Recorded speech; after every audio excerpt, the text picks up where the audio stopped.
Hello, my dear Bayesians. I hope you all are doing really great. I'm Dr. Stuti Agdwal and I welcome you all to this super amazing Fast and Furious video series in which for each video we are going to take one topic, we are going to summarize it and quickly revise it, and then we will practice few MCQs from that particular topic. If you're watching this video, make sure that you have already gone through the full length videos and have prepared enough notes for it, because you will basically not enjoy this if you have not done that. So make sure that you first watch the full length videos, prepare notes, and then watch these sessions so that it will become a fun activity for you and not overwhelming one, right? So try to enjoy these sessions. Now, before we start, two rules. Rule number one, I have already discussed that you need to watch the full length videos. Rule number two is that whenever we start the MCQs, first stop the video whenever the MCQ flashes on your screen. Just take a pause and understand the question, read the question and try to give an attempt to solve it. Why? Because this will help you build that confidence that is required to face the NEET exam, right? So slowly and steadily you will learn how to basically crack the MCQs, right? And then you can dream about cracking the NEET exam, isn't it? So whenever the question flashes on your screen, pause the video, and of course after that you can play the video, right? And see the explanation behind it, right? So with this, let's start today's session. So in this particular session, we are going to talk about the male reproductive system,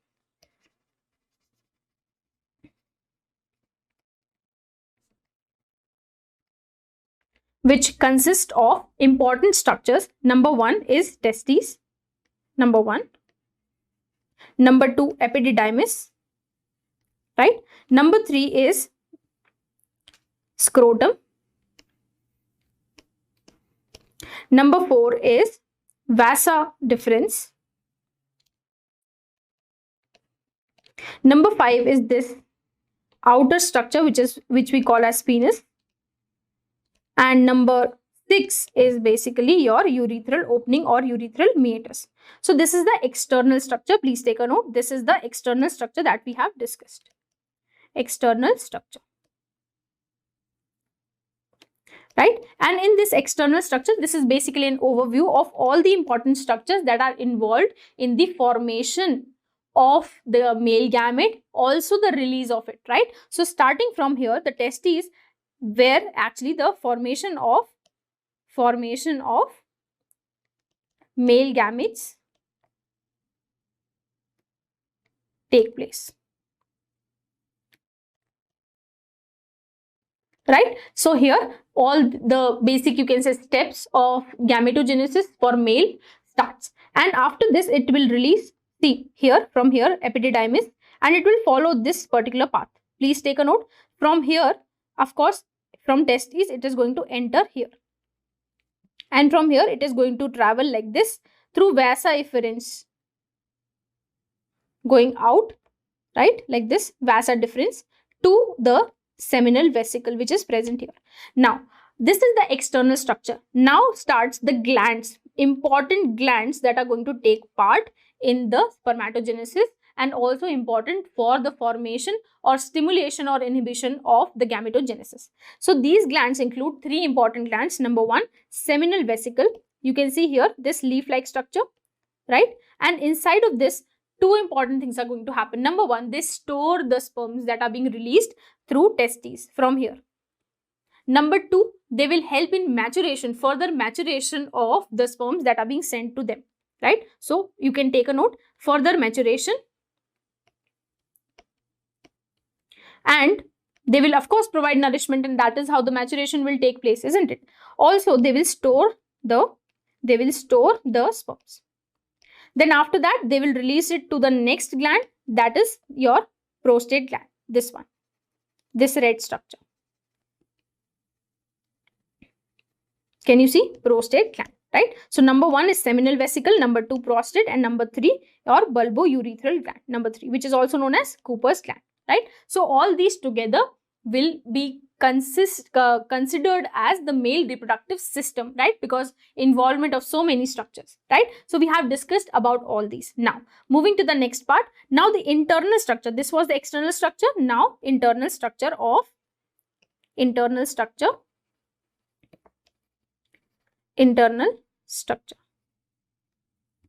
right? In internal structure, we were more focused on the testes. Why? Because the major function, or the major, you can say, the thing that is happening, major events that are happening inside of the testes. Of course, but that doesn't make other structures less important. As I've mentioned, that it's important to know this important structure, but also the involvement of other structures with it, the accessory structures, right? So because in one or the other way, these structures are actually helping in these structures, these main structures, to be able to perform their function, isn't it? Right.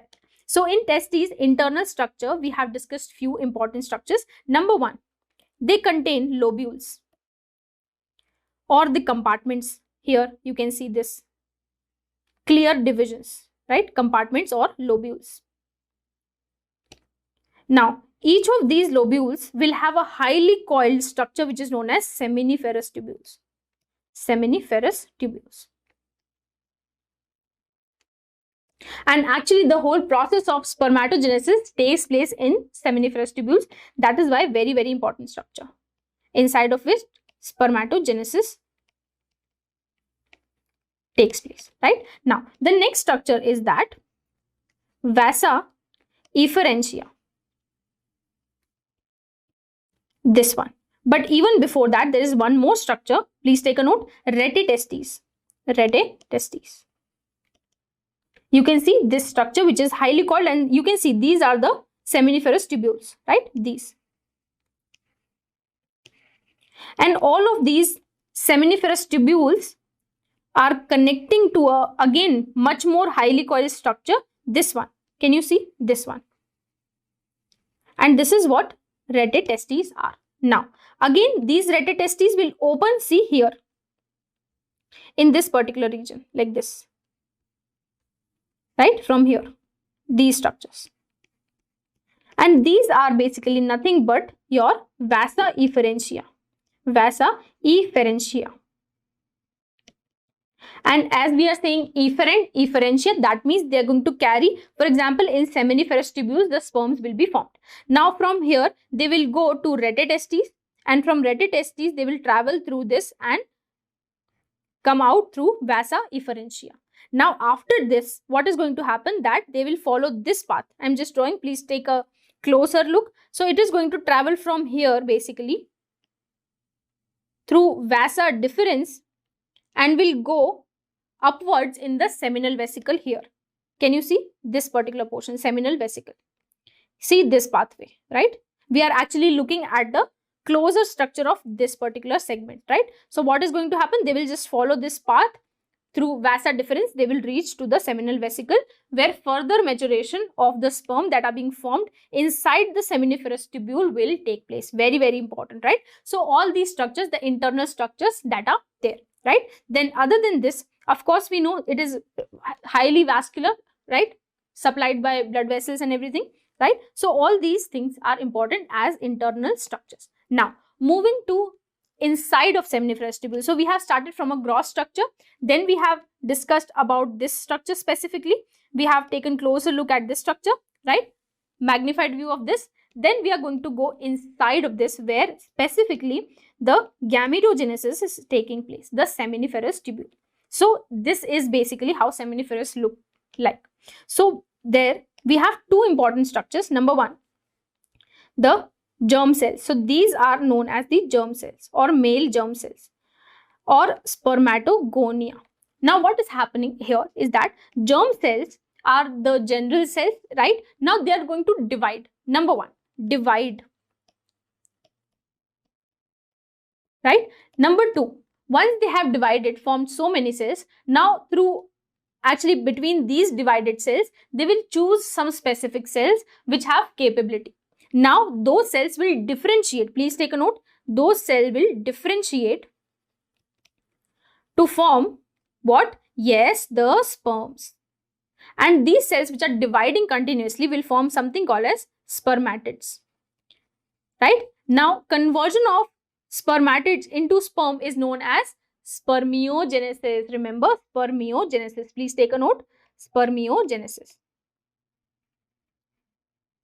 Now this whole division started from spermatogonia, and conversion of spermatogonium into sperm is known as spermatogenesis, right? Very, very important, right? So, but here what is happening is that spermatogonia will have a normal division. First, it will undergo mitosis for once, then meiosis continuously, which will lead to the formation of sperm. And again, one very important point, whenever there is gamete formation, there is always meiosis. And whenever there is zygote formation, there is always going to be mitosis. Right? So these things very, very important, right? So what is going to happen? Some of the cells will convert into sperms. Now, what about the rest of the cell which were taking part in the division? Now, some of them will become Sertoli cells. This one, very, very important, Sertoli cells. Now, of course, they are not directly involved, but they are going to make sure that the cells which are differentiating into sperms will get enough nutrition and protection, right? So, Sertoli cells, please take a note, Sertoli cells will help in nutrition, in providing nutrition and protection to the growing or continuously dividing sperm cells, right? I hope my point is clear. Now, moving to the basic part, the spermatogenesis, right? From here, basically, you can see that we are coming inside more and more in the microscopic level, right? So now spermatogenesis, as we were discussing, the conversion of spermatogonium into sperm is known as spermatogenesis. Now, number one, what is going to happen is mitosis, the first stage only, which will convert this diploid structure into two haploid structure. Now, from here, the main story begins. Now, these will undergo meiosis 1, converting primary spermatocytes into secondary spermatocytes. Now, these secondary spermatocytes will undergo secondary meiosis or meiosis 2, leading to the formation of spermatids, and these spermatids will form sperms. And this is known as differentiation. Differentiation. And up till here, from here to here, it is known as division, normal division.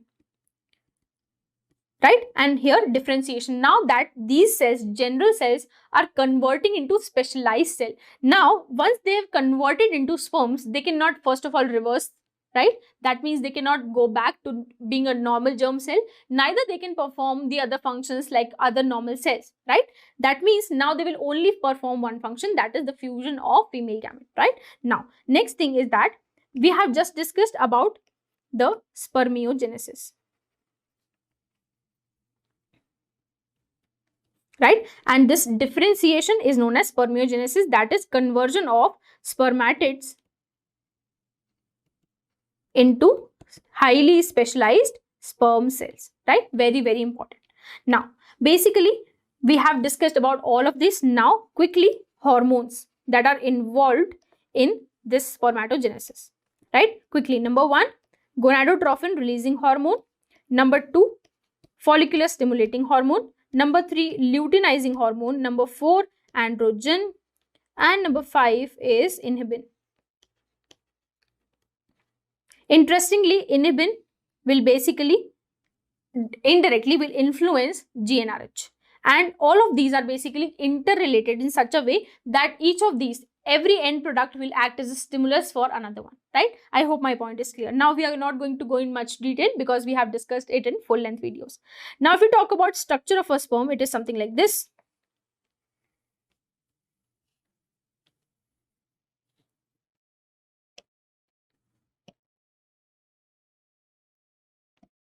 This region is head. Over here is going to be acrosome, which is a protein. We have discussed about it, right? Inside of it, we are going to have a nucleus. And this is about the head region. And if we talk about the neck region, it is going to have mitochondria, which is going to act as an energy reserve, right? This is the mitochondria. This is a nucleus. This is the acrosome, right? And then plasma membrane and the centriole is also present in the head region, right? So this was all about the theoretical part which we have discussed in the full length videos, right? So we have summarized it to 4 major parts.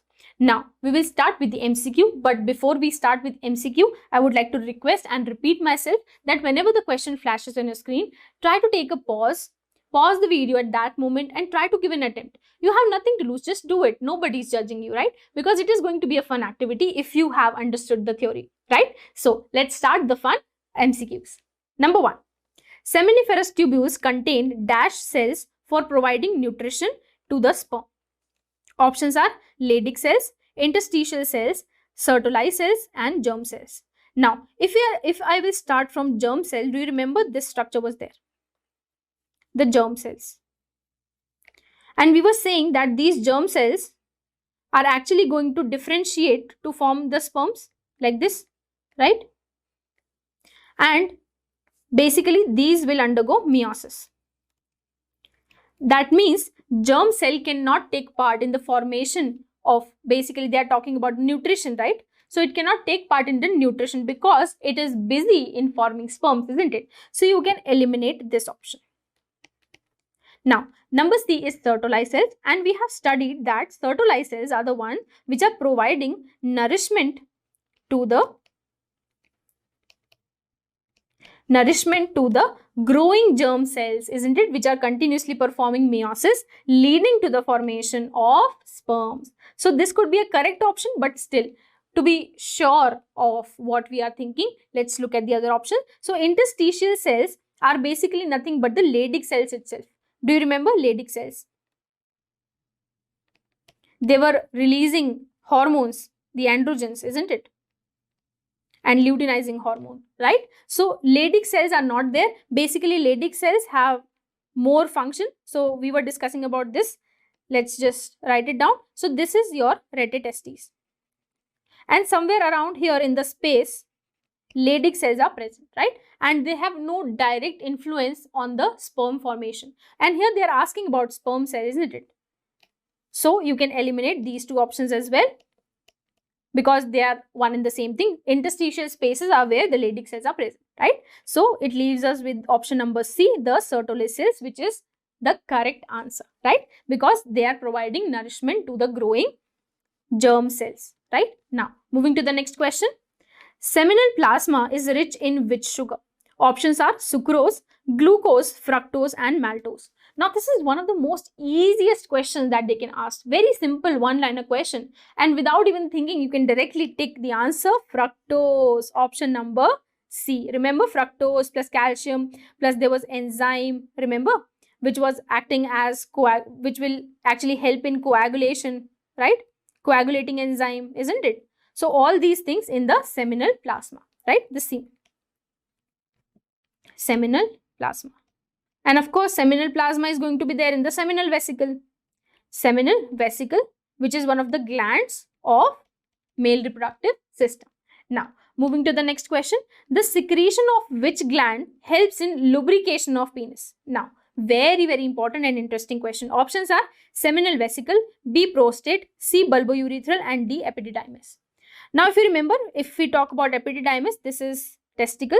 So, on this, basically, epididymis is lying like this, right? Forming a structure like this and extending as vas differences or vasa differences. And this was epididymis, right? So, if it is just involved, you can see this is only acting as a passage for the sperms to be released like this to reach out to the seminal vesicle for further maturation, isn't it? So you can eliminate this option because they're asking about lubrication of penis, not about the lubrication of the sperms, right? Now, moving to the bulbourethral gland. Now, if you remember that all these three glands were present in such a way that number one, it was the seminal vesicle, then prostate and bulbourethral, right? If you remember, prostate gland, the most important function was, no, before this, even start with seminal vesicle. So, seminal vesicle, maturation and storage, isn't it? That means it is not directly involved in the penis part, the lubrication of penis part. It is only providing certain fluid for the sperm, not for the penis.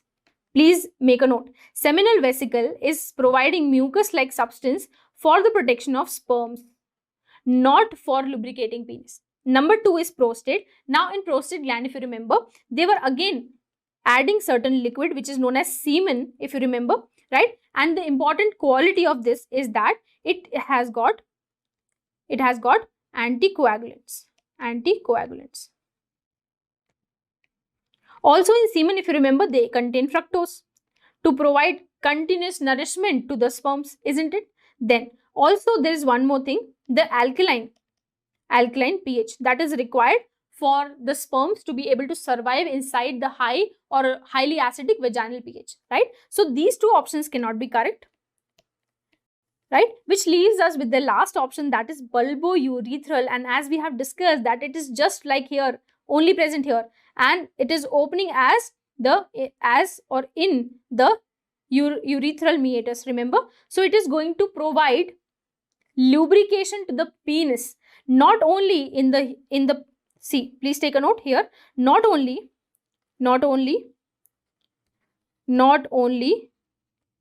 in male body, but also female body, inside of the female body, right? And that is how it basically helps in ease of sending across the sperms or the semen that contains sperm inside the cervix, right?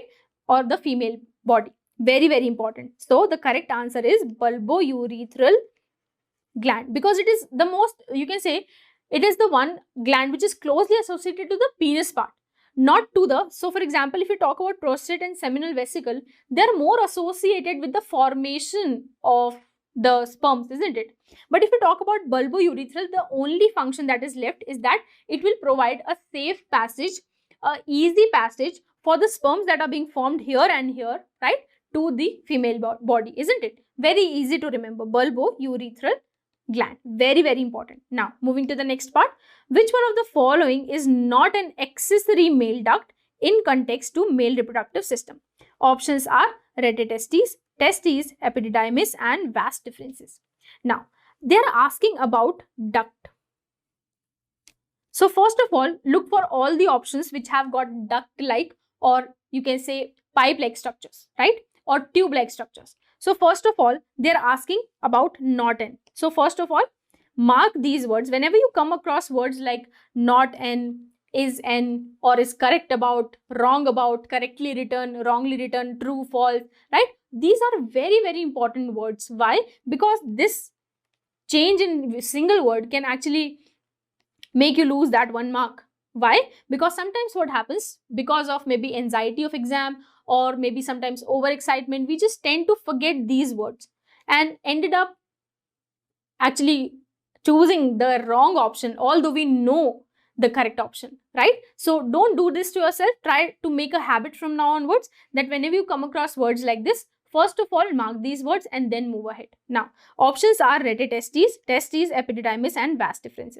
They're asking about accessory male duct, right? So if I say duct as in the tube-like structure. So if you take a closer look at all of these, this is one of the tube-like structures. This is also a tube-like structure. While testes and epididymis are actually structures like this, right? That is, this is testes and this is epididymis. That means not a ductal structure. So you can eliminate these options, isn't it? Which leaves us confused between these two. Now, one important thing is that retitestes are the one through which the sperms are released into epididymis. Remember, like this. And through this retitestes, and actually the retitestes is a part of testes itself. Remember, it has got 3 important parts. Number 1 was seminiferous tubules. Then from seminiferous tubules, it will go into retitestes. And from retitestes, it will undergo further passage, or the further passage that is there is going to be vas efferentia. Remember? Now, if you talk about vas deferens, we know that from the epididymis, the final product that is going to go out and opens into seminal vesicle. Seminal vesicle. Right? Now, once again, take a closer look at the question. They are specifically asking about accessory male duct. That means, can you take a hint that they can be asking about accessory glands or accessory structures? Because if we talk about retitestes, it is a part of testes, which by the way is primary organ, primary sex organ, isn't it? and they are asking about accessory, right? That means the correct answer is your vas differences, which is not directly involved, right? And it is going to open in seminal vesicle. That is why accessory, because testes, rete testes is actually part of testes, which is primary organ, right? That means this vas difference is basically because it is opening in seminal vesicle, and seminal vesicle is accessory gland that is taking part in the whole formation of the sperms, isn't it? That is why correct answer is vas difference, which is going to open in seminal vesicle, which is accessory part of male reproductive system.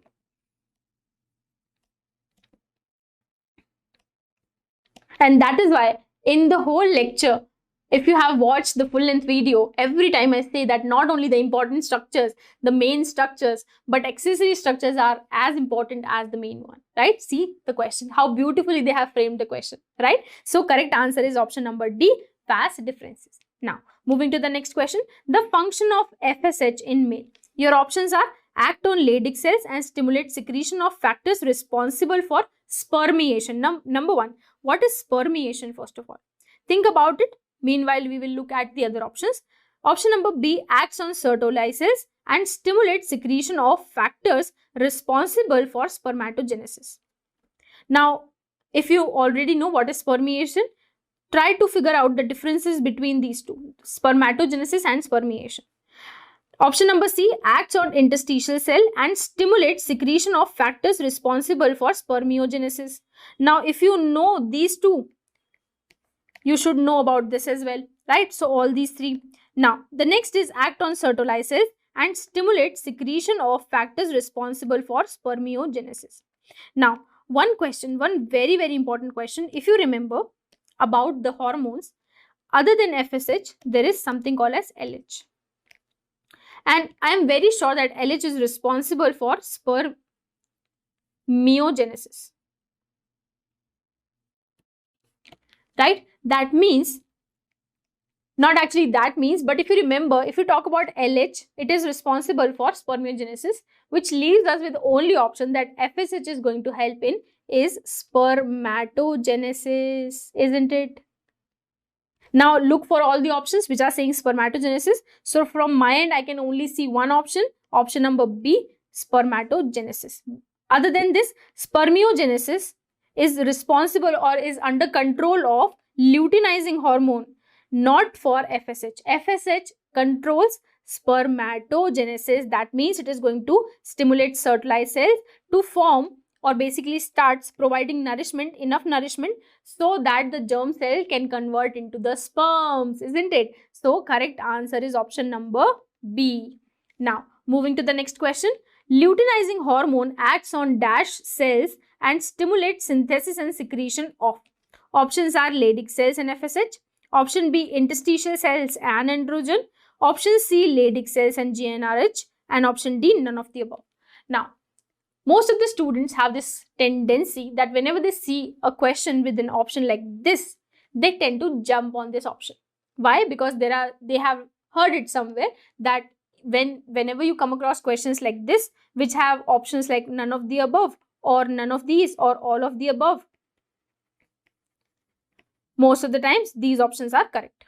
Now, I just want to add few things about these type of options. Number one, there is always 50% chances of these questions or these options being correct.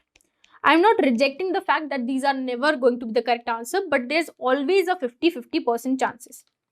Do remember this, because, and even if you are choosing this, try to have a logical reason behind it. Just because the option is there, don't jump on it, right? Don't conclude it, right? Because if you already know, see, we have studied, we have put so much effort into it, and you know the answer. And imagine if you already know the answer and still doing and going with these type of options, what is going to happen? Of course, you're going to lose that one precious mark, your hard-earned marks, right? You have worked so hard to get this mark, right? Why to lose it for such a silly mistake, isn't it? So whenever you are reaching to any conclusion, it is always better to review the options that you are either eliminating or either choosing. So always review, always. And don't leave it for the last minute that once we'll complete the whole paper, then we will review the question. Make it a habit that just before this, of course you can do that also, but it's always better to review it at that particular time.